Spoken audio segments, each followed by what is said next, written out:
Danes bi se rad s tabo pogovoril o 5 najpomembnejših točkah za uspešno hujšanje oziroma uspešno izgubo maščobe. Prva in najpomembnejša točka je, da ustvariš kalorijski deficit. Zdaj pa, to lahko narediš ali s povečano porabo ali z zmanjšanim vnosom hrane.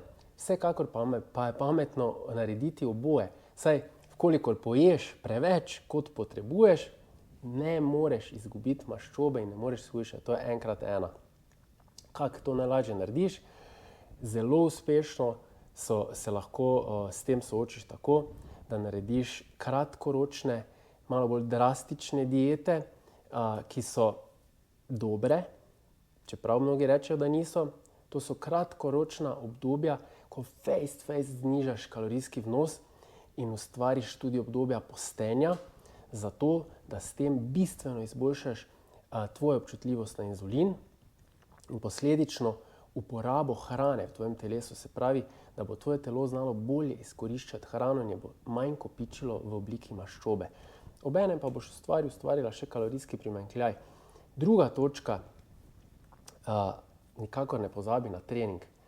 Trening za pridobivanje mišične mase oziroma trening z utežmi za moč je zelo pomemben faktor. Zakaj?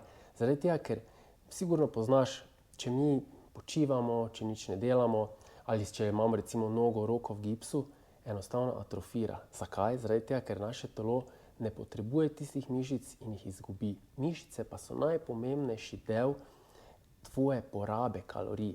In vkolikor ne boš imel ali imela nič mišične mase ali minimalno mišične mase, boš tudi minimalno porabljala.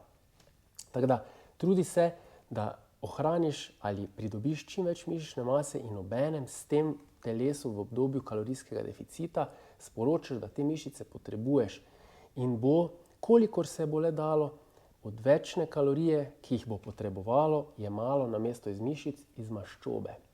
Tretja točka, ne pozabi na aktivno življenje oziroma na gibanje, ki je najpomembnejši dejavnik v vsakodnevnem življenju. Se pravi, hodi.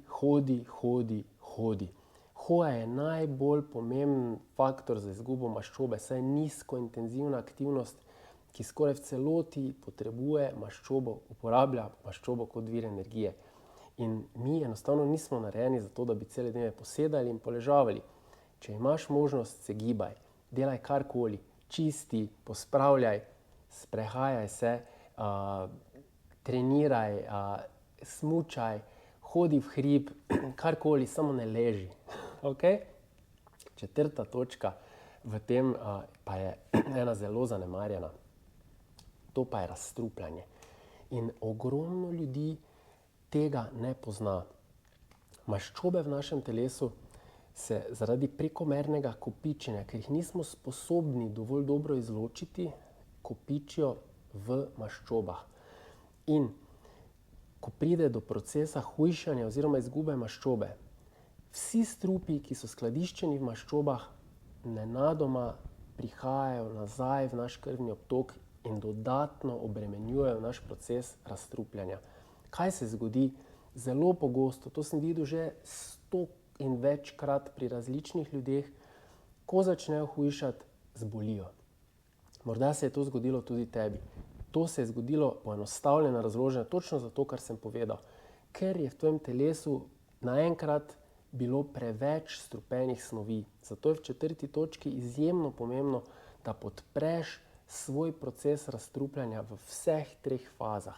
Torej, 1., 2. in 3. faza. 1. in 2. faza se nahajata v jetrih, 3. faza je največji del črevesna flora oziroma izločanje iz telesa. Znižaj vnetje, ustvari redno prebavo, dobro prebavo, podpri proces razstrupljanja, se pravi jetra, zato sem jaz recimo ustvaril ta paket detoks celega telesa, kjer so vključeni detoks kompleks, premium proflora ingver za nižanje vnetja, psilium supervlaknina za vsrkavanje strupov in izločanje teh strupov, saj enostavno moraš podpreti svoj sistem razstrupljanja. In 5. točka, da ne imej slabe vesti. Zakaj? Velikokrat se zgodi, da se odločiš, da si narediš plan in potem, ko ga začneš izvajati, pride nekdo in ti reče, pa kaj se boš te držal, pa držala, daj spi nekaj, daj pojej nekaj in vse poruši. Ostani pri svojem planu.